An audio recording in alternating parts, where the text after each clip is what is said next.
ना हमला और ना ही हमास का बदला। फिर क्यों धू धू कर जल उठा नेतन्याहू का इजराइल। इजराइल के प्रधानमंत्री बेंजामिन नेतन्याहू के नेतृत्व में देश जब एक ओर हमास को लेकर चौकसी बरत रहा है, तभी दूसरी ओर एक भीषण आग ने देश को एक नए संकट में ढकेल दिया है। यरूशलेम के पश्चिमी हिस्सों में लगी इस आग ने इजराइल को नेशनल इमरजेंसी की स्थिति में पहुंचा दिया है।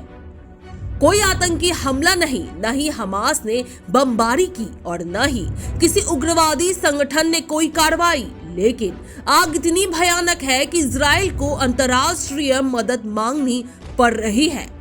बुधवार को जब इजराइल में स्वतंत्रता दिवस और मेमोरियल डे मनाया जा रहा था, तभी यरूशलेम के आसपास जंगलों में अचानक भीषण आग भड़क उठी। इस आग ने तेजी से कई क्षेत्रों को अपनी चपेट में ले लिया, जिससे सड़कें बंद करनी पड़ी और 6 से अधिक कस्बों को खाली कराना पड़ा। सबसे अहम बात ये रही कि ये आग तेल अवीव और यरूशलेम को जोड़ने वाले रूट 1 पर फैल गई, जिससे देश का सबसे बड़ा हाईवे भी प्रभावित हुआ।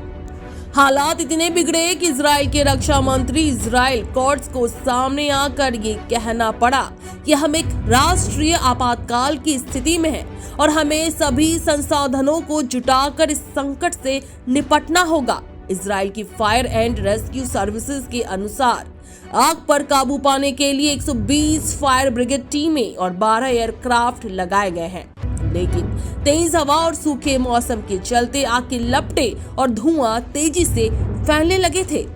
सोशल मीडिया पर वीडियो और तस्वीरों में मुख्य रूट 1 यरूशलेम से तेल अवीव हाईवे पर आग दहकती दिख रही है और आसपास की पहाड़ियों पर घना धुएं का बड़ा गुबार नजर आ रहा है। कई लोग अपनी कारों को छोड़कर आग की लपटों से दूर भागते हुए देखे जा रहे हैं। लोग हाईवे पर धुएं के बीच पैदल चलने को मजबूर हैं। आग की चपेट में आने से अब तक 13 लोग घायल हो चुके हैं। राहत की बात यह है कि अब तक किसी की जान नहीं गई है। विशेषज्ञों का कहना है कि ये आग पिछले सप्ताह लगी आग के समान स्थान पर फैली है, जिससे ये संदेह और गहरा हो गया है। क्या ये आग प्राकृतिक है या किसी लापरवाही का नतीजा? प्रशासन ने इस दिशा में जांच शुरू कर दी है। वहीं नेतन्याहू सरकार पर फिर सवाल उठने लगे हैं कि जब सीमाएं पहले ही तनावग्रस्त हैं, तब इस तरह की आपदा से निपटने के लिए पूर्व तैयारी क्यों नहीं की गई।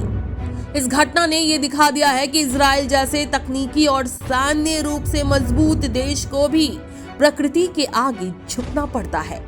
फिलहाल इजराइल अंतर्राष्ट्रीय मदद की प्रतीक्षा कर रहा है और दुनिया की निगाहें एक बार फिर उस देश पर टिकी है जो हर दिशा से संकटों से घिरता चला जा रहा है।